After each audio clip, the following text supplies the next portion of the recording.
और मैं आपको एक बहुत अच्छी बात बताना चाह रहा हूँ कि हमारे इस बिजनेस के अंदर कोई फेल नहीं होता है।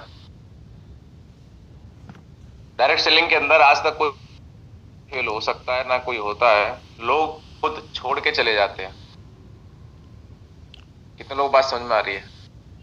यस लोग मार्क। साथ नहीं देते, लोग साथ छोड़ के चले जाते हैं। लोग बोलते हैं कंपनी भाग गई, तो मैं बोलता हूँ कंपनी ने लगाए हैं 1,000 करोड़, आपने लगाए हैं 4-5 हजार। छोड़ के भागने के चांस किसके ज्यादा है? तो लोग बोलते हैं हमारे ही ज्यादा है। तो लोग छोड़ के चले जाते हैं दोस्त। लोग छोड़ के इसलिए चले जाते हैं क्योंकि लोग अपनी आदतें बदलना नहीं चाहते। लोग छोड़ के इसलिए चले जाते हैं क्योंकि लोग लोगों की बातों में आ जाते हैं। और जो लोग छोड़ के जाने के लिए तैयार नहीं है, किसी भी कीमत पर रुकने के लिए तैयार हैं, तो सफलता उनकी 100% आनी है। क्योंकि यहाँ कोई फेल नहीं होता। फेल वो इंसान होता है जो ट्राई करना बंद कर देता है और जो लगातार प्रयास कर रहा है। क्योंकि सफलता मिलती कब है? प्रयास करने से। हार और असफलता दोनों अलग अलग बातें हैं। हार और जीत जिंदगी का हिस्सा है। कभी आप जीतेंगे, कभी आप हारेंगे। कभी आप कोई काम करेंगे, कभी रिजल्ट आएगा, कभी नहीं आएगा। जिस प्रकार से किसान खेती करते हैं तो पूरे मन से करते हैं, लेकिन कभी फसल अच्छी आती है, कभी नहीं आती है। एक नेता चुनाव लड़ता है, कभी जीतता है, कभी नहीं जीतता है। एक डायरेक्टर एक मूवी बनाता है, कभी हिट होती है, कभी नहीं होती है। एक खिलाड़ी मैच खेलता है, कभी जीरो पे आउट होता है, कभी शतक बनाता है, कभी फिर जीरो पे आउट हो जाता है। तो ये क्या है कि हमारे जीवन में जो हम करते हैं उसमें कभी आपको हार मिलेगी, कभी जीत मिलेगी। लेकिन जब तक प्रयास जारी है तब तक इंसान की सफलता के चांस जारी हैं। और जिस दिन इंसान ने प्रयास करना बंद कर दिया उस दिन इंसान फेल हो जाता है। यानी कि आपका रिजल्ट आए नहीं आए, अगर आप ट्रेनिंग में आ रहे हैं, मीटिंग में आ रहे हैं, अपलाइन की बात मान रहे हैं, सिस्टम को फॉलो कर रहे हैं, तो इसका मतलब आपका प्रयास जारी है। कभी आप जीतेंगे, कभी आप हारेंगे। हार और जीत जिंदगी का एक हिस्सा है। ऐसा आज तक नहीं हुआ कि जो आदमी सफल हुआ वो कभी फेल ना हुआ हो। जो इंसान जीवन में जितनी बड़ी सफलता पे गया उसने उतनी बड़ी कहीं ना कहीं असफलता का सामना भी किया है। और बचपन में हमने एक लाइन पढ़ी थी, असफलता ही सफलता की कुंजी है। कितने लोग सहमत हैं?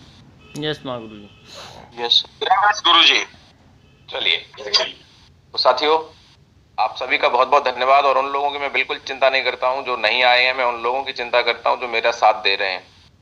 तो आप भी इस चीज का ध्यान रखिए कि उन लोगों के लिए बिल्कुल परेशान होने की आपको जरूरत नहीं है जो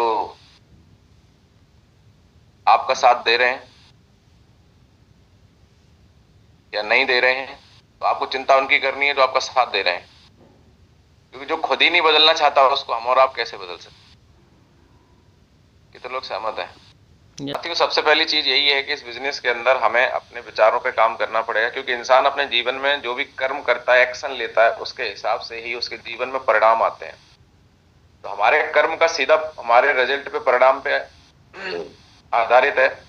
तो कितने लोगों को अपने रिजल्ट बढ़िया करने हैं, अपने रिजल्ट को एक सक्सेसफुल रिजल्ट में कन्वर्ट करना है? कितने लोग ऐसा चाहते हैं? हाथ खड़ा करके बताएं। यस मार्क गुरु जी। यस। तो अगर हमें अपने रिजल्ट को सक्सेसफुल रिजल्ट में कन्वर्ट करना है तो इसके लिए हमें क्या करना पड़ेगा? अपने एक्शन बदलने पड़ेंगे। मतलब जितना गुड़ डालेंगे उतना मीठा होगा। ये बात कितने लोगों ने सुनी है और मानते हैं कि सच है ये? Yes hundred mark. परसेंट है ना? आप जितना गुड़ डालेंगे उतना मीठा होगा। जितना इनपुट करेंगे उसके हिसाब से ही आउटपुट होगा। ये प्रकृति का नियम है, जो करेंगे उसी का रिजल्ट मिलेगा। प्रकृति कभी देती नहीं है, प्रकृति लौटाती है कई गुना करके। अगर हम बीज डालेंगे तो कई गुना करके आपको फसल मिलेगी, नहीं डालेंगे तो नहीं मिलेगी। आप जिस खेत में कोई फसल डाली नहीं जाती उसमें घास फूस उगते हैं। यानी कि आपको कुछ ना कुछ करना तो पड़ेगा। और कर्म करने के लिए प्रेरणा की जरूरत होती है, इंस्पिरेशन की जरूरत होती है, एक विचार की जरूरत होती है। जब इंसान के विचार बदलते हैं उसी हिसाब से उसके एक्शन बदलते हैं। और जब एक्शन बदलते हैं तो इंसान की जीवन देखने को मिलता है। आप भी पहले से कुछ ना कुछ कर रहे थे, मैं भी पहले से 14 साल से नौकरी कर रहा था। एक एडब्ल्यूपीएल के रूप में हमारी जिंदगी में एक इंस्पिरेशन आई, एक ऐसी प्रेरणा हमें मिली। और हमें लगा कि जीवन में एक मौका है जहां से हम कुछ और कर सकते हैं, लोगों के काम आ सकते हैं। बहुत सारी चीजें समझ में आई और हमने आज से 4 साल पहले इसको करना शुरू किया। और आज आपके सामने है कि जो पिछले 10-11 साल की नौकरी में जो चीजें नहीं हुई, शायद नहीं भी हो सकती थी, वो आज सारी की सारी चीजें यहाँ से हो चुकी हैं। तो कहीं ना कहीं हमें और आपको इस बात को समझना पड़ेगा कि जो कुछ होगा वो हमारे विचारों से होगा। और सिर्फ ज्वाइन कर लेने से कुछ नहीं होगा। ज्वाइन करने के बाद हमारे उस चीज के लिए विचार कैसे हैं, उस चीज के लिए हम सोचते क्या है, उसके हिसाब से ही हमारे मन बनता है कि यार करना है। और जब मन इंसान का बनता है तो अंदर से एक दृढ़ संकल्प पैदा होता है। जब इंसान किसी चीज के लिए इरादा मजबूत करता है, संकल्प करता है, तब वो परिस्थितियों से लड़ना चालू करता है। कितने लोगों को बात समझ में आ रही है? तो जो यस परिस्थितियों से लड़ने की जो ताकत है वो आपके विचार से आती है। एक स्ट्रॉन्ग माइंड, एक मजबूत दिमाग आपको हर परिस्थिति से लड़ने के लिए बैकअप देता है। तो विचार कैसे बदलते हैं, कहानी के माध्यम से आपको मैं समझाना चाहूंगा। एक बार एक कुम्हार था जो मिट्टी से बहुत सारी चीजें बनाने का काम करता था। तो वो मिट्टी को तैयार कर रहा था कुछ बनाने के लिए। तो उसकी पत्नी ने पूछा कि क्या बना रहे हो? बोले इनकम बहुत कम हो रही है, कुछ ऐसी चीज बनाता हूं जिसकी डिमांड हो और ज्यादा बिके, तो इन पैसे ज्यादा आए तो हमारी समस्याएं वो दूर हो जाएं। तो बोला क्या बनाओगे? बोले मैं चिलम बनाऊंगा। आपने देखा होगा कि जो लोग धूम्रपान करते हैं तो एक मिट्टी की एक इतनी बड़ी वो बनती है जिसमें स्मोकिंग करते हैं, सारे लोग जानते ही होंगे। तो बोला मैं ये बनाऊंगा। तो उसकी पत्नी ने बोला कि भाई ये क्यों बनाओगे, एक काम करो, गर्मियां आ रही हैं, आप उस चिलम विलम छोड़ो, आप सुराही बनाओ। सुराही से क्या होगा कि गर्मियों में लोगों को ठंडे पानी की जरूरत होती है, लोग सारे ज्यादा से ज्यादा लोग सुराही खरीदेंगे, ज्यादा बिकेगी तो बढ़िया हो जाएगा, लोगों को भी हेल्प हो जाएगी और हम लोगों की भी हेल्प हो जाएगी। तो ये सारी बात मिट्टी सुन रही थी। मिट्टी के अंदर से आवाज आई, ये बताओ साहब, पहले आप हमें चिलम बना रहे थे, अब सुराही बनाने जा रहे हो, क्या हो गया? तो कुमार ने एक जवाब दिया कि मेरा विचार बदल गया। कितने लोगों को बात समझ में आ रही है? Yes Mahaguru yes yes yes. उसने बोला कि मेरा विचार बदल गया। तो मिट्टी अंदर से रोते हुए बोली कि आपका तो विचार बदला है, मेरी तो जिंदगी बदल गई। बोले कैसे बदल गई? बोले अगर आप चिलम बनाते तो मैं भी जलती और लोगों का गला भी जलाती, लेकिन आप सुराही बनाओगे, मैं भी शीतल रहूंगी और लोगों का गला भी शीतल करूंगी। आपका बहुत बहुत धन्यवाद। शायद आपको मेरी बात समझ में आ गई होगी। कितने लोगों को बात समझ में आती है? यस यस यस गुरुजी। तो एक काम साथियों वो होता है जिसमें हम लोगों की मदद करके दूसरों को भी शीतल कर सकते हैं और अपने आप को भी शीतल कर सकते हैं। बिल्कुल ये कहानी आपसे कनेक्ट कर रही है। कल का हमारा जो टॉपिक था वो ये था कि हम लोगों से बात करते हैं, कोई हमें सुनना नहीं चाहता, हमारी बात में इंटरेस्ट कैसे ले, इसके लिए हमने कुछ आपको ऐसे तरीके बताए कि जिससे हम लोगों से बात कर सकें। आज नॉलेज धीरे धीरे हमारी बढ़ती जाती है, धीरे धीरे जब सिस्टम में हम रहते हैं सीखते हैं। लेकिन साथियों सीखने के साथ साथ लोगों को कुछ भी बताने से पहले आपकी लोगों के प्रति कनेक्टिविटी कैसी है, आपकी भाषा शैली कैसी है, ये सारी चीजें बड़ा मायने रखती हैं। दूसरी बात यह है कि हम कितना भी सीख लें, कुछ भी कर लें, हमारे पास में नॉलेज का एक भंडार आ जाता है, लेकिन हमें किसी को अपनी नॉलेज दिखानी नहीं है। हमें अपनी नॉलेज का उतना ही इस्तेमाल करना है जितनी उसकी जरूरत है। आपने देखा होगा कि जब हम डॉक्टर के पास जाते तो डॉक्टर के पास बहुत सारे ऑप्शन होते हैं मरीज को ठीक करने के। पहला टैबलेट दे सकता है, दूसरा इंजेक्शन लगा सकता है, तीसरा बोतल लगा सकता है, चौथा ऑपरेशन कर सकता है। कितने लोग सहमत हैं? यस महागुरु लेकिन कभी आपने देखा कि डॉक्टर के पास मरीज गया, उसने बोला लेटो ऑपरेशन करना? नहीं। डॉक्टर भी क्या करता है, सबसे पहले ऑपरेशन नहीं करता है, कोई भी दवाई नहीं देता, सबसे पहले मरीज की जरूरत को समझता है कि इसको एक्चुअल प्रॉब्लम क्या है और इसकी प्रॉब्लम अगर एक टैबलेट में सही हो सकती है तो एक टैबलेट देता है, अगर उसको इंजेक्शन की जरूरत है तो इंजेक्शन देता है, ज्यादा क्रिटिकल सिचुएशन है तो बोतल लगाता है और ज्यादा ही प्रॉब्लम है तो ऑपरेशन की जरूरत है तो ऑपरेशन करता है। क्या डॉक्टर ऐसा करता है कि नहीं नहीं नहीं मुझे सब कुछ आता है तो मैं तो वो करूंगा जो मेरी मर्जी है? ऐसा करते हैं क्या? नहीं करते हैं। और हम ऐसे डॉक्टर बन जाते हैं कि हम यही करते हैं। कोई आदमी क्या समस्या में है, क्या सुनना चाहता है, कोई मतलब नहीं, हम जाते हैं, भाई साहब सुनो, ये कंपनी आयुर्वेद की है, तुम्हारी बीमारी ठीक हो जाएगी, तुम्हारे घुटनों का दर्द ठीक हो जाएगा, तुम्हारा बीपी शुगर सब सही हो जाएगा, तुम्हारे घर वाले सब सही हो जाएगा, तुम्हारी गाड़ी आ जाएगी, घोड़ा आ जाएगा, बंगला आ जाएगा, तुम्हारी ये हो जाएगी, करोड़पति बन जाओगे, ये देखो बन गए, ये बन गए, ये हो गया, वो हो गया। और पूरी जो आपकी टैबलेट, आपके पास में इंजेक्शन, बोतल, ऑपरेशन जो भी था, तुमने सब पटक दिया उसके सामने। तो आदमी घबरा जाएगा कि नहीं? हाथ खड़ा करके बताएं। यस यस गुरुजी यस। यस हो जाओ गुरुजी। सही बात। आपने देखा होगा जब भी लड़ाई होती है एक देश की दूसरे देश से, या फिर कहीं भी राजा महाराजाओं की किसी भी तरीके की जब लड़ाई होती है तो बहुत सारे हथियार होते हैं और हमने टीवी में भी देखा। तो दुश्मन किस प्रकार का है उसके हिसाब से हथियार यूज किए जाते हैं। अगर दुश्मन एक गोली से मर सकता है तो वहां पे तोप की जरूरत क्या है? तोप की जरूरत पड़ेगी तो तोप चलाई जाएगी। तो जहां पे चल सकता है, वहां दुश्मन के लिए गोली काफी है। जहाँ AK-47 की जरूरत है वहां AK-47 काफी है। जहाँ तोप की जरूरत है वहां तोप की जरूरत पे काम किया जाएगा। जहाँ टैंकर की जरूरत है वहां टैंकर चलाए जाएंगे। तो हमें रखना अपने तर्कस में सारे तीर हैं, पर चलाने कब कौन से हैं, इसी कलाकारी में आपकी सफलता छुपी हुई है। अगर आपको यह समझ आ गया कि किसको क्या बताना है, किसको क्या समझाना है, किसको कब क्या देना है, ये इंपॉर्टेंट पार्ट है हमारी जिंदगी का। अगर हम इसको समझ गए, इसको बोलते हैं कस्टमाइज। कस्टमर की नीड के हिसाब से उसको सॉल्यूशन देना, that is the power of this business. इस चीज को जो लोग समझ पा रहे हैं उनको ना तो कोई ताने मारेगा, ना ही कोई उनका मजाक उड़ाएगा। ये प्रॉब्लम तब आती है कि सुनने वाला कुछ और, वाले की प्रॉब्लम कुछ और है, आप बता आप कुछ और रहे हैं। तो आप क्यों बता रहे हैं, आप वो बताओ जो सामने वाला सुनना चाहता है। अभी हम ये कैसे जाने कि सामने वाला क्या चाहता है? ये चीजों को समझने के लिए हमें लर्निंग की जरूरत है, सीखने की जरूरत है। मैं किसी जॉब वाले से मिलता हूं तो उसको नहीं बताता हूं कि भैया हम एक बिजनेस करते हैं तुम भी कर लो ना, वो नहीं करेगा। अगर मैं डायरेक्टली किसी को बोलता हूं कि मैं भैया मैं एक बिजनेस करता हूं आप भी कर लो, आपकी नौकरी के साथ में आप बिजनेस कर सकते हैं और अब बहुत अच्छा बिजनेस है, बहुत सारे लोग कर रहे हैं, आप भी कर लो, तो आदमी मेरे से पता है क्या बोलता है, मैं कैसे कर लूं, मेरे पास तो टाइम नहीं है, मेरे तो बच्चे छोटे छोटे हैं। सर आप देखते ही हो ड्यूटी में कहां टाइम बचता है। फिर आदमी बोलता है मेरे पास पैसे नहीं है, पैसे होते तो मैं पहले ही कर लेता, अरे मैं नहीं कर पाऊंगा, मेरे बस का नहीं है। ऐसे लोग अलग अलग तरीके के बहाने देते हैं और हमारी बात में प्लान ही नहीं सुनते, मीटिंग में नहीं आते, मतलब समझना ही नहीं चाहते। कितने लोग मेरे जैसे हैं, जो गलतियां मैंने करी वो आप ना करें, इसलिए मैं आपको बता रहा हूं। हमारे साथ में माताएं बहनें बैठी हैं, जब इनके पास हमारा प्लान जाता है, हमारी कोई माता बहन जुड़ी हुई है, जब वो दूसरी माता बहन को बताती है कि बहन एक बहुत अच्छा काम है तुम भी कर लो, तुम्हारी बीमारी ठीक हो जाएगी और यहाँ से पैसे भी कमा सकते हो, तो दूसरी बहन बोलती है अरे बहन हमारे वो करने ना देंगे,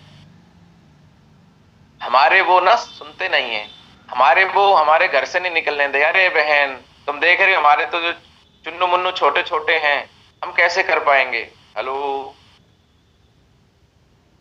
हमारे पास तो टाइम नहीं है, हम तो घर गृहस्थी में फंसे हुए हैं। ऐसी माताएं बहनें जवाब देती हैं और आपकी बात सुनना ही नहीं चाहती, जबकि उनको सख्त जरूरत है हमारे प्लेटफॉर्म की, उनको प्रोडक्ट की भी जरूरत है और बिजनेस की भी जरूरत है।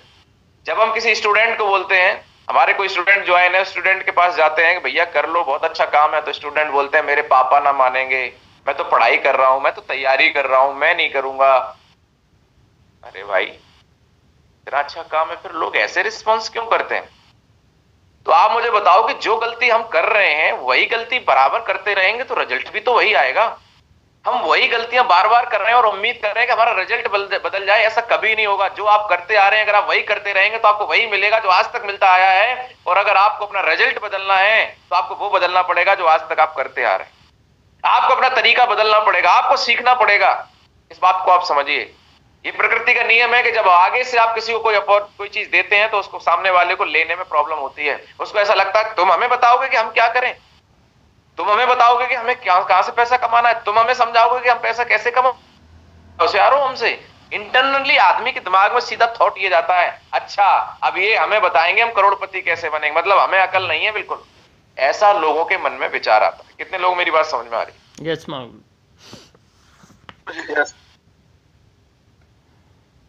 अब आप लोग सोच रहे होंगे सर आपको कैसे पता, सास भी कभी बहू थी कि नहीं थी? यस यस, अभी वहीं से निकल गए हैं, डायरेक्ट आज तक कोई सास नहीं बनी, डायरेक्ट सास बन गई हो ना, सास भी कभी बहू थी। क्या सूरज है, इतनी माता बहनें बैठी हैं हमारी जो मानती हैं कि नहीं नहीं बेटा सही बात है, पहले तो बहू ही बनना पड़ता है, सास तो बाद में बनते हैं, वो तो प्रोसेस है। तो हम भी वहीं से निकल के आए हैं, सारी चीजों को झेल के आए हैं। बस बताना इसलिए चाह रहे हैं कि वो गलतियां जो हमने करके सीखी हैं, आपका समय बच जाए, हमारे एक्सपीरियंस का फायदा ले लो। क्योंकि दुनिया में होशियार वो नहीं है जो गलती करके सीखता है, दुनिया में होशियार उस व्यक्ति को माना जाता है जो दूसरों को गलती से सीख ले। खुद गलती करने का इतना हमारे पास में जिंदगी नहीं है कि हम खुद गलती करके सीखें। अगर आप गलती करके ही सीखते रहेंगे तो जिंदगी निकल जाएगी, कामयाबी नहीं मिलेगी।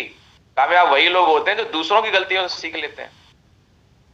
तो मैं आपको एक्सपीरियंस शेयर करना चाहता हूं कि जो गलतियां मैंने करी वो आप ना करो। इसी तरीके से मैं करता था, मुझे कोई धंधे वाला मिल गया, कोई बिजनेसमैन मिल गया, मैं उसको बोलता था भैया ये भी कर लो, तो आदमी बोलता था भैया हमारा ही धंधा ना चल रहा, तुम्हारा कहां से कर लें, हमारे पास तो पैसा नहीं। तो फिर हम ऐसा क्या करें, उसी चीज पे हमने आज बात करी कि जब कोई इंसान को हम डायरेक्टली बोलते हैं ये कर लो तो इंसान नहीं करना चाहता है। लेकिन अगर वो व्यक्ति को हम बोले ही नहीं, हम सिर्फ ये चेक करें कि उसका इंटरेस्ट है कि नहीं, अगर उसका इंटरेस्ट होगा तो कर लेगा, नहीं होगा तो नहीं कर लेगा। तो मैंने तरीका बदला, सीखा, तरीका बदला। मैं कुछ एग्जांपल दे रहा हूं, फिर हम अपनी स्लाइड पे आते हैं। कितने लोग जानना चाहते हैं? यस।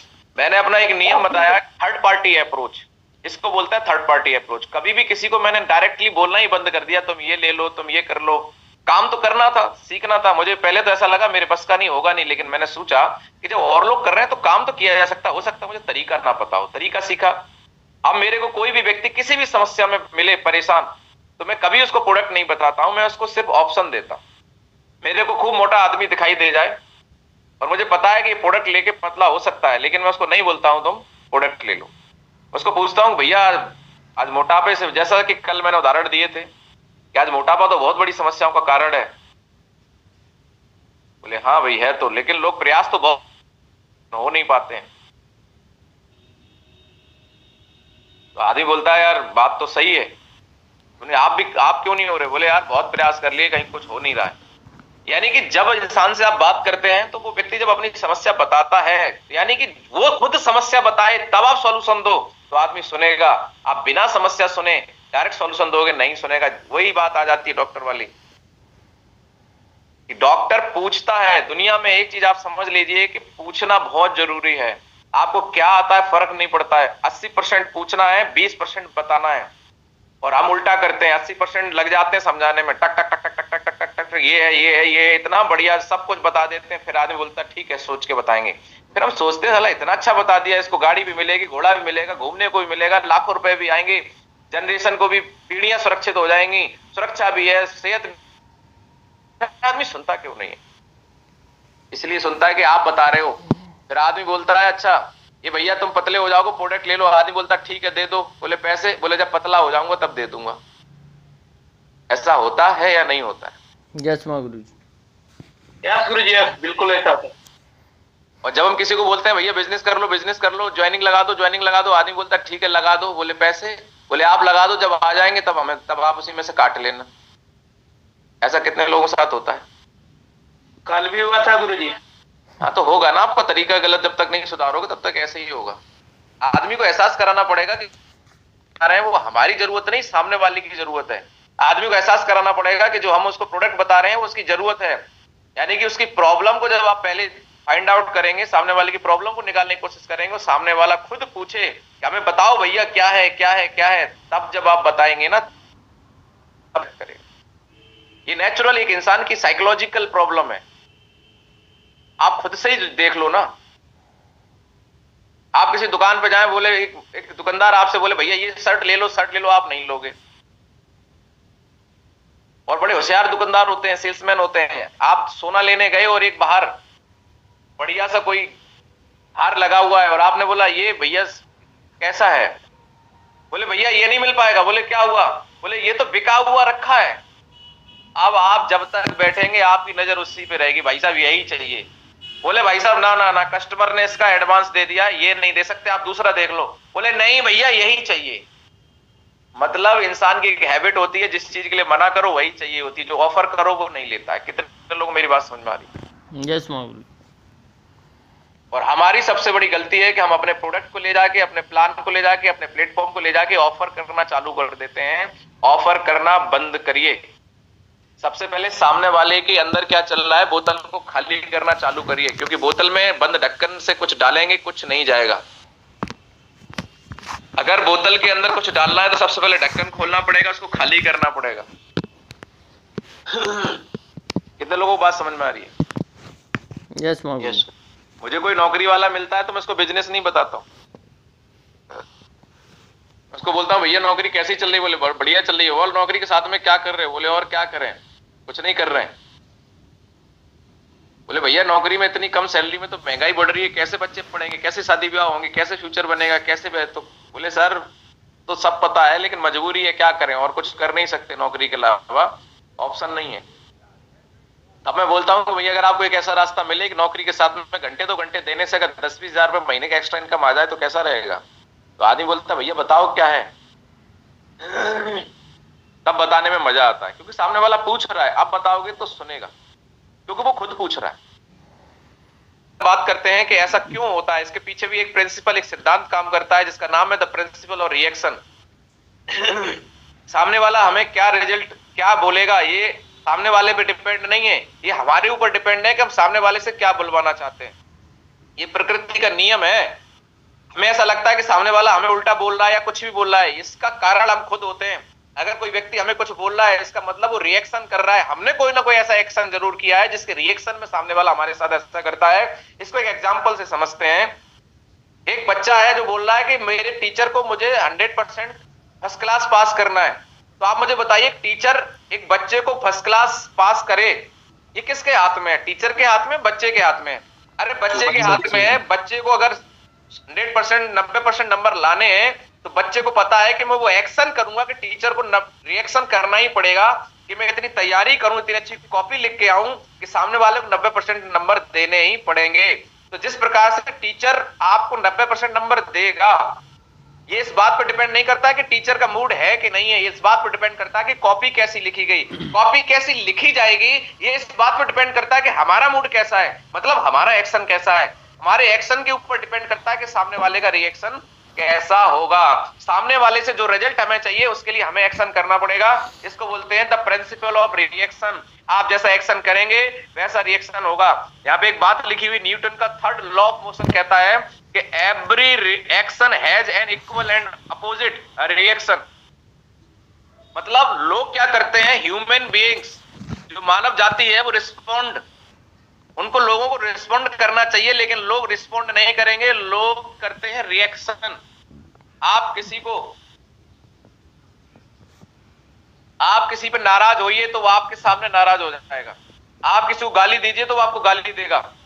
आप किसी को पत्थर ईंट फेंके तो आपके सामने पत्थर होगा। आपने किसी के घर पे एक पत्थर फेंका तो उधर से डबल पत्थर आएंगे कि नहीं आएंगे, आप मुझे बताइए।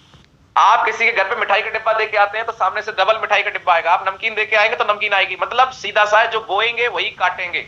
रिएक्शन यही बोलता है। समझदारी से फैसले लेने होते हैं। हम कहते हैं ना, सोच के बताना। सोच के कुछ नहीं होता, सिर्फ मिथ है। सोचते कुछ नहीं है लोग, सोचेंगे सोच के होगा, कोई नहीं सोच रहा। सिर्फ एक्शन और रिएक्शन है। एक्शन और रिएक्शन का जमाना है दोस्त। कोई नहीं सोच रहा, किसी के पास टाइम नहीं है। लोग सोचते कुछ नहीं है। आपको वो शब्द यूज करने पड़ेंगे जिस शब्द का रिएक्शन आदमी आपको तुरंत रिजल्ट में कन्वर्ट करे। आपने देखा होगा जब हमारी माताएं बहनें दुकान पर साड़ी सूट लेने जाती हैं तो दुकानदार क्या बोलता है, बहन जी कैसी दिखाएं, कितनी रेंज की दिखाएं। मतलब वो शब्द यूज कर रहा है कि वो आपसे क्लियर करना चाहता है कि आपको क्या चाहिए, किस रेंज की दिखाएं, आपको कलर कौन सा चाहिए। सोचने का टाइम है वहां पर नहीं। एक्शन और रिएक्शन, वो आपसे ही बुलवा रहा है कि आपके सामने वो एक्शन कर रहा है कि अब आप रिएक्शन करोगे। वो पूछ रहा है कौन सा कलर, अब आप खुद ही बताओगे कलर किस रेंज में, वो खुद ही पूछ रहा है तो आपको रिएक्शन करना ही पड़ेगा। तो एक्शन ऐसा कर रहा है कि सामने वाले का रिएक्शन वैसा होगा कि वो खुद ही बता देगा मुझे इस तक की हमें साड़ी चाहिए, तो वो उस तक की निकाल के लाएगा, उस कलर से रिलेटेड निकाल के लाएगा कि नहीं लाएगा। हाथ खड़ा करके बताया सारे। यस मागुरु।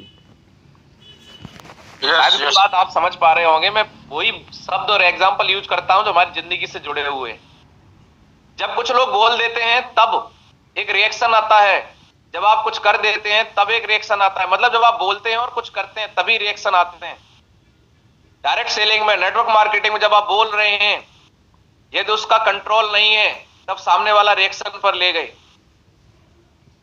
मतलब मेरा कहने का, इस लाइन को थोड़ा समझने की कोशिश करिए कि जो आप बोल रहे हैं उस पर आपका खुद का कंट्रोल नहीं है तो सामने वाला रिएक्शन करेगा। हमें क्या करना है, अगर सामने वाले से अपने हिसाब से रिजल्ट लेना तो हमें अपने ऊपर कंट्रोल करना।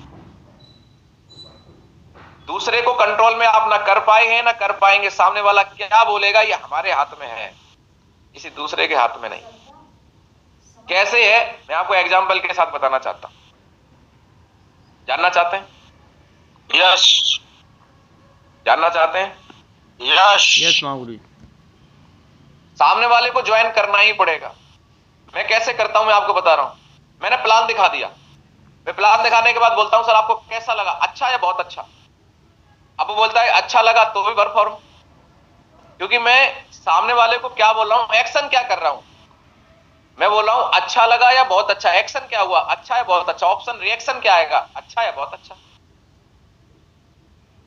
अब वो व्यक्ति बोलता है कि भैया अभी थोड़ा मैं देखना सोच के बताऊंगा, फिर भी मैं नहीं छोड़ता हूं।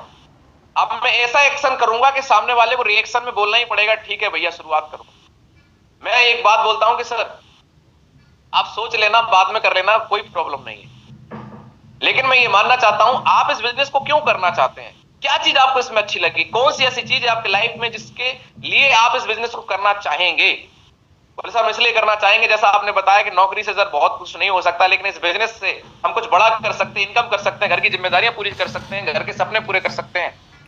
तो सर मेरा आपसे एक सवाल है कि एक समझदार इंसान को अगर जीवन में उसके कोई दर्द है, कोई प्रॉब्लम है, कोई कांटा लगा है, उस कांटे को निकालने का मौका मिले, तो एक समझदार इंसान को कांटा निकालने का अगर मौका मिले तो तुरंत निकालना चाहिए या उसको आराम करना चाहिए कि 2-4 दिन और घुसा रहे कांटा, कि नहीं सर तुरंत निकालना चाहिए। तो सर अब आप बताइए आप अपने आप को क्या मानते हैं, आपके जीवन में भी तकलीफें हैं, आप भी बता रहे थे कि मुझे ये प्रॉब्लम है और इस प्रॉब्लम को आप दूर करना चाहते हैं और आपको आज मौका मिला इस प्रॉब्लम को दूर करने का, तो सर आज एक समझदार इंसान को क्या करना चाहिए, तुरंत प्रॉब्लम का सॉल्यूशन लेना चाहिए या इंतजार करना चाहिए। अब रिएक्शन बताओ क्या आएगा, तुरंत करना चाहिए। सर आप अपने आप को क्या मानते हैं, बोले समझदार। बताओ सर ज्वाइनिंग ऑनलाइन होगी कैश से होगी, तरीके हैं सर। आप वो एक्शन लीजिए कि सामने वाले का रिएक्शन वही आएगा जो आप चाहते हैं, इसके लिए आपको अपने ऊपर कंट्रोल करना पड़ेगा, आपको वो सब वो भाषा वो एक्शन आपको दिखाना पड़ेगा। आपके शब्द कहां से कहां ले जा सकते हैं कन्वर्सेशन को सेम सिचुएशन में, ये आपके ऊपर डिपेंड करता है। डायरेक्ट सेलिंग में जब आप बोलते हैं कि मैं एक कंपनी ज्वाइन की है, काम खत्म हो गया कल्याण, क्योंकि यहां पर जो डोर है, जो दरवाजा खुल रहा है, कौन सा खुल रहा है, वो खुल रहा है जो नहीं खुलना चाहिए। चलिए, तो कुछ ऐसे लोग हैं वॉर मार्केट वो लोग बिल्डअप पे who all you know list, जिन लोगों को आप जानते हैं सबकी लिस्ट बना डालो, जो मैंने आपको बताया था। कभी भी जज नहीं करें लिखने से पहले, और लोगों की कितनी इनकम है उनकी अलग अलग कैटेगरी बनाएं। डायरेक्ट सेलिंग में 2 काम होते हैं, या तो लोग ज्वाइन करते हैं या जरिया बनते हैं। जो लोग ज्वाइन नहीं करेंगे जरिया तो बनेंगे। दरवाजा अच्छे के लिए खुलेगा, बिल्कुल सर अच्छे के लिए खुलेगा। वो लोग जो आपको जानते हैं उनके नाम लिखने हैं। उसके बाद हमेशा एक चीज दिमाग में रखनी है, लॉ ऑफ एवरेज। जितने बीज डालेंगे सारे नहीं उगेंगे, कितना भी अच्छा खेत हो, कितनी भी अच्छी जुताई करी हो, कोई फर्क नहीं पड़ता। प्रकृति का नियम है, आप कुछ भी करेंगे कुछ ना कुछ रिजल्ट जरूर आएंगे। ये direct selling network marketing numbers का गेम है। नेटवर्क मार्केटिंग में बड़े चेक के लिए लोग चाहिए, ज्यादा से ज्यादा लोगों से बात करनी होगी आपको। हमेशा कुछ लोग आपको मना करेंगे, इसके लिए आप तैयार रहें। आप कितना भी अच्छा समझा दें, कुछ भी टेक्निक लगा लें, वो लोग नहीं समझेंगे, तो इसके लिए आप तैयार रहें। जो लोग ज्वाइन नहीं करेंगे, ऑब्जेक्शन करेंगे, आपको परेशान होने की जरूरत नहीं है। सामने वाले की किस्मत में ही नहीं है मौका, आप एवरेज पे काम करो। जिसकी किस्मत में ही लिखा है ... आप उसकी किस्मत भगवान नहीं बदल पा रहे, तो आप कैसे बदल लोगे। यस बात समझ में आ रही है। एक बार क्या हुआ, एक भगवान भोलेनाथ और पार्वती जी ऊपर से सैर कर रहे थे, और एक आदमी जंगल में लकड़ी काट के रोज सैर जाता था लेके, बहुत मेहनत करता था, भगवान का बहुत बड़ा भक्त था। तो पार्वती मैया ने पूछा कि भोले बाबा ये बताओ, ये इंसान आपका इतना बड़ा भक्त है और इतनी मेहनत करता है, आप इसको कामयाब क्यों नहीं कर देते। बोले इसकी किस्मत में नहीं है। बोले मैं नहीं जानती किस्मत, मैं कुछ नहीं जानती, उसको इतनी मेहनत कर रहा है बेचारा, देखो कांटों में घुसा हुआ है और लकड़ी काट रहा है, सैर ले जाता है, इसको आज आपको पैसे वाला बनाना है। कितने लोग बात समझ में आ रही है। भगवान बोले ठीक है भाई, ट्राई करके देख लेता हूं और क्या करूं। तो भगवान ने क्या किया, एक हीरे जवाहरात की पोटली रास्ते में डाल दी, जिस रास्ते से वो शहर से वापस आता था। शहर से वापस आ रहा था, रास्ते में पोटली पड़ी थी, उसके दिमाग में विचार आया कि मैं रोज रास्ते पे जाता हूँ, चेक कर लेता हूँ मैं आंख बंद करके सही चल पाऊंगा नहीं चल पाऊंगा। और जहां पोटली पड़ी थी वहां उसने आंख बंद कर ली और आगे निकल गया। भगवान ने बोला देख लिया, इसकी किस्मत में डॉट डॉट नहीं है, नहीं है भैया, कुछ लोगों की किस्मत में नहीं है। आप कुछ भी कर लो, वो तुम में ही कमी निकालेंगे, कुछ भी समझा लो कमी तुम में ही निकालेंगे, कुछ भी कर लो कमी आप में ही निकालेंगे। परेशान होने की जरूरत नहीं है, आगे बढ़ो। क्या आप जानते हैं कि नंबर 1 रीजन क्या है कि लोग पैसे नहीं कमाते? The reason is nobody knows. देखिए कुछ लिख के आ रहा है, स्क्रीनशॉट ले लेना आपको इस बात को समझना पड़ेगा। Attention is money. ज्यादा लोग जानेंगे तभी ज्यादा लोग पैसे कमा सकते हैं। जिन लोगों को अटेंशन नहीं मिलती है उन्हें पैसे भी नहीं मिलते हैं। आपको जितने ज्यादा लोग जानेंगे उतना ज्यादा आपके बारे में पूछेंगे, आपके बारे में जानने की कोशिश करेंगे। तभी तो जब आपको जानेंगे तभी तो आपके काम को जानेंगे, और आपके काम को जानेंगे तभी तो आपकी लाइफस्टाइल देख के तभी तो आपके जैसा बनना चाहेंगे। हम सब चाहते हैं कि लोग हमें अटेंशन दें। अटेंशन एक पावर भी देती है, लोग समझते नहीं अटेंशन मिलेगी नहीं मिलेगी। तो सोशल मीडिया प्लेटफॉर्म आपके सामने है, व्हाट्सएप है, फेसबुक है, इंस्टाग्राम है। इस पे आज 70 करोड़ जनता इसी के ऊपर है। खाली बैठता आदमी व्हाट्सएप चलाता है, फेसबुक चलाता है, इंस्टाग्राम चलाता है। आप लोग जितने भी हैं सीनियर लीडर्स, आपकी टीम में नए नए लोग आ रहे हैं, जो लोग इंस्टाग्राम नहीं चला रहे हैं, फेसबुक नहीं चला रहे हैं, उनके फेसबुक अकाउंट बनाइए, व्हाट्सएप पे यूज करना सिखाइए, व्हाट्सएप पे स्टेटस कैसे लगाते हैं सिखाइए। आप डेली जो फील्ड में जाते हैं व्हाट्सएप स्टेटस पे रामायण कथा, भगवान को आप पूजा करते हो, अच्छी बात है, लेकिन आपको बिजनेस बढ़ाना है तो बिजनेस से रिलेटेड आपको लगाना पड़ेगा। आप इस बिजनेस में आ गए, आपके लिए आपकी टीम महत्वपूर्ण है। राजनीति, धर्म, ये सारे इससे जुड़े हुए कोई भी कंटेंट आपको अपने फेसबुक स्टोरी पे या फिर व्हाट्सएप पे, इंस्टाग्राम पे नहीं लगाने हैं। राजनीति से जुड़े नहीं लगाने हैं। हर इंसान आपकी टीम में है, कोई किसी धर्म को मानता है, कोई किसी धर्म को मानता है, आपके लिए सब बराबर है। हमारा सबसे बड़ा धर्म है वो है मानवता। हमारी 2 ही जातियां हैं, अमीर और गरीब। हम कंप्रोमाइज की जिंदगी जी रहे हैं। हम और हमारी टीम को, हमारे साथ आई हुए लोगों को एक चॉइस वाली जिंदगी देनी है बस। हम नहीं जानते हैं जाति क्या है, हमारे लिए सिर्फ 2 ही जाति, अमीर और गरीब, और कुछ नहीं जानते हैं। हमें ना तो जाति की बात करनी, ना धर्म की बात करनी है, ना हमें राजनीति की बात करनी है, ना हमें किसी और चीज की बात करनी है। हमें सिर्फ इस बात की बात करनी है कि हमारे और हमारे टीम और हमारे लोगों के परिवार में खुशियां कैसे आएंगी। इसलिए हमें क्या करना है, हमें अपने काम से ही खुशियां मिलेंगी, हमारे काम की सफलता से ही हमारे लोगों की सफलता है। तो हमें क्या करना है, व्हाट्सएप पे अपने जो हम काम करते हैं, एसलीपीएस के बारे में, प्रोडक्ट के रिजल्ट के बारे में, प्रोडक्ट के बारे में आप स्टेटस लगाइए। लोग अपने आप पूछेंगे भैया क्या करने लगे हो। जो हमारी मीटिंग होती है इसका स्क्रीनशॉट लेके रोज लगाइए कि my morning session complete with 700 people. 700 people. लोग पूछेंगे भैया काहे की मीटिंग लेते हो, क्या करते हो? बोले हम लोगों की मदद करते हैं। फिर वही बात, ये मत बोल देना एक मीटिंग चलती है, आयुर्वेद की मीटिंग है ना, ये बोलो हम लोगों की मदद करते हैं सुबह सुबह। यस और नो, कि कैसे वो, और सामने वाला अगर लगता है हेल्थ की जरूरत है तो हेल्थ की बात करो, और इनकम की जरूरत है हम लोगों की मदद करते हैं कि कैसे वो साइड इनकम जनरेट कर सकते हैं। भैया कैसे करते हैं हमें भी बताओ। बोले आपको क्या जरूरत है, आपको तो बढ़िया इनकम आ रही है। बोले बताओ यार कहाँ आ रही है इनकम की, तो सबको जरूरत है। बोले ठीक है तो संडे को मैं फ्री हूँ, टाइम निकालो, आ जाओ। हो गया इनविटेशन, नहीं हो गया बताओ मुझे, आप लोग खुद पूछेंगे। आप अपना स्टेटस लगाना चालू करिए। सीनियर लीडर्स की जिम्मेदारी है, जो लोग नहीं जानते उनका स्टेटस लगाना उन्हें सिखाइए, और कभी भी गलती से स्टेटस के ऊपर अपने पर्सनल चीजें नहीं लगानी है। हाँ आप कहीं मीटिंग कर रहे हैं, कहीं घूमने जा रहे हैं, कहीं टीम के साथ में, कोई एंजॉय कर रहे हैं, कोई खा रहे हैं, पी रहे हैं, प्लान कर रहे हैं, ये सारी चीजें लगाइए। प्रोडक्ट लगाइए, रिजल्ट लगाइए, कंपनी के कोई प्रोग्राम के वीडियो आए, कोई अचीवमेंट आया वो लगाइए, आपका चेक बना वो लगाइए। यस और नो, आप किसी को प्रोडक्ट दिला रहे हैं वो लगाइए। फेसबुक स्टोरी डेली लगाइए। 24 घंटे में फेसबुक स्टोरी और व्हाट्सएप का स्टेटस अपडेट होता है। आप 24 घंटे में कोई ना कोई ऐसे काम करिए जो उसको अपडेट करते रहिए। इंस्टाग्राम पे लगाइए। और अगर आपको समझ नहीं आ रहा है कैसे लगाना है तो आप मेरे भी ये सोशल प्लेटफॉर्म्स को आप फॉलो कर सकते हैं। आपको व्हाट्सएप स्टेटस मेरा दिखेगा, कुछ ना कुछ ऐसा लगा मिलेगा जो आपको इस चीज के लिए इंगित जरूर करेगा कि मैं कुछ ऐसा करता हूं जो और लोग नहीं करते हैं। तो आप मेरे व्हाट्सएप स्टेटस को चेक कर सकते हैं वो। और इसके लिए आपको एक काम करना पड़ेगा, जितने भी लोगों से आप मिलें सबसे पहले उनके मोबाइल में अपना नंबर सेव कराएं।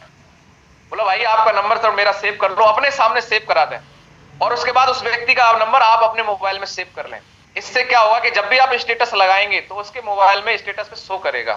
तो इसलिए जानना बहुत जरूरी है कि लोगों के मोबाइल में आपका नंबर सेव होना जरूरी है। और आपके में तो शादी पार्टी में कई लोग मिलते हैं, सबसे पहले नंबर सेव कराओ और अपने में नंबर सेव करो।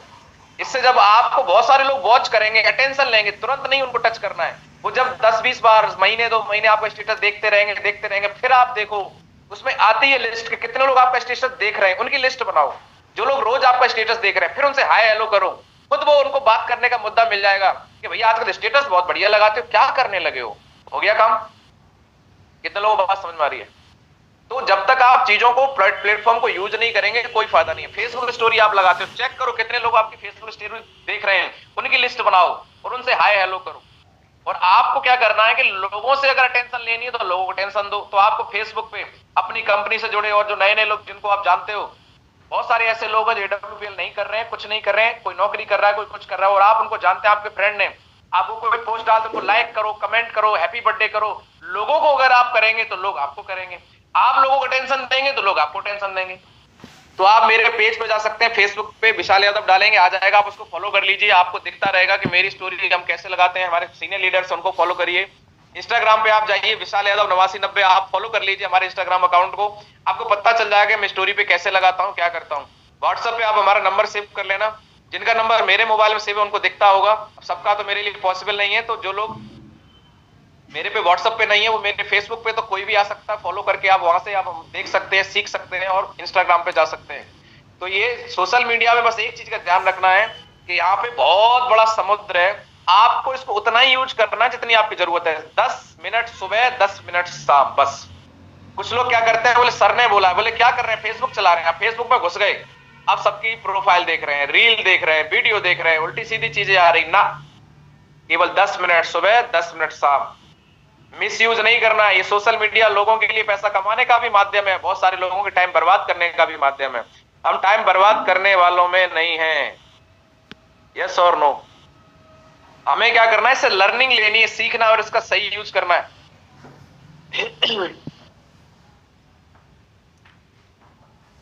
कितने लोगों को बात समझ में आ रही है? यस गुरुजी। यस गुरुजी, यस।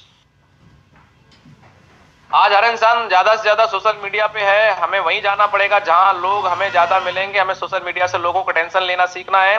ये काम हो पाएगा डेली नियम से 10 मिनट का उपयोग करके, नहीं तो एक बार आप गए तो बाहर नहीं आ पाएंगे। ये समुद्र है, ध्यान रखना इस बात का। समय बर्बाद नहीं करना, समय हमें बिजनेस के लिए सही उपयोग करना है। तो चेक कर लो सर, सारी बातें मैंने आपको लिख दी है। इन्विटेशन आज के बाद हमारा तरीके से होगा। इन्विटेशन करने के लिए लोगों के अंदर इंटरेस्ट जगाने वाला काम कैसे करना है वो मैंने आपको बता दिया। इंटरेस्ट जब जग जाए तो लोगों को इन्वाइट करना है। Only you need to do, ये काम तो आपको करना ही होगा। इसके बाद का काम आप अपने अप्लायंस से करवा सकते हैं प्लान दिखा के। तो यहाँ पर आपको क्या करना है, आप देख पा रहे हैं हम सभी पहले से ही प्रोफेशनल इनवाइटर हैं। क्या आपने कभी किसी को डिनर पार्टी, मैरिज फंक्शन के लिए इनवाइट नहीं किया है? हमें इनवाइट करना आता है, हम पहले से ही बहुत से लोगों को इनवाइट कर चुके हैं। पर होता क्या है कि हम जैसे डायरेक्ट सेलिंग में आते हैं, हम सोचते हैं कि हमें भैया तरीका बहुत बड़ा बदलना पड़ेगा। लोगों का इंटरेस्ट लेने के लिए सिर्फ तरीका बदलना है, इनवाइट करने का तरीका कोई नहीं बदलना है। प्रोफेशनल होने से लोगों को लगता है कि हम भारी भरकम शब्द लाने पड़ेंगे, काम खराब हो जाएगा। इनवाइट करने के 2 तरीके से होता है, जिन्हें आप वार्म मार्केट कहते हैं। इसमें हमें लोगों से अप्रोच करनी होती है। तो एक होती है हेड ऑन अप्रोच होती है, एक होती है जिगजैग अप्रोच होती है, और एक होती है बूमरैंग अप्रोच। इसको हिंदी में मैं समझा देता हूं जल्दी जल्दी आपको। आपने अपनी लिस्ट बनाई हुई है जो मैंने आपको बताई थी, आपको कैसे काम करना है वो हमें सीखना है। हेड ऑन अप्रोच का मतलब होता है स्ट्रेट फॉरवर्ड, सीधी बात करना। आपको सीधे मुद्दे की बात करनी है। ये उन लोगों के लिए है जो लोग, टाइम हो ही जाता, टाइम ऐसे क्यों भाग रहा है ये बताइए हमारे साथ। गुरुजी टाइम को भागने दो। टाइम इतना भागता है कि हमारा कंटेंट ही पूरा नहीं हो पाता, क्योंकि आप लोगों की भी कमी है। अब 1-1.5 घंटा तो चाहिए भाई, इतना टाइम है, लेट हो पाता है शुरू। तो हेड ऑन अप्रोच, सीधा हमें मुद्दे की बात करनी है। वो कैसे करेंगे आइए देखते हैं। दूसरी बात हमें ये देखनी है कि इन्विटेशन का फॉर्मूला क्या हो। इन्विटेशन फॉर्मूला, लास्ट टाइम तक टॉक याद करना है। आप जिन लोगों से बात करते हैं जो आपके जान पहचान के, उनसे आप याद करो कि लास्ट आपकी कब बात हुई थी और किस मुद्दे पे बात हुई थी।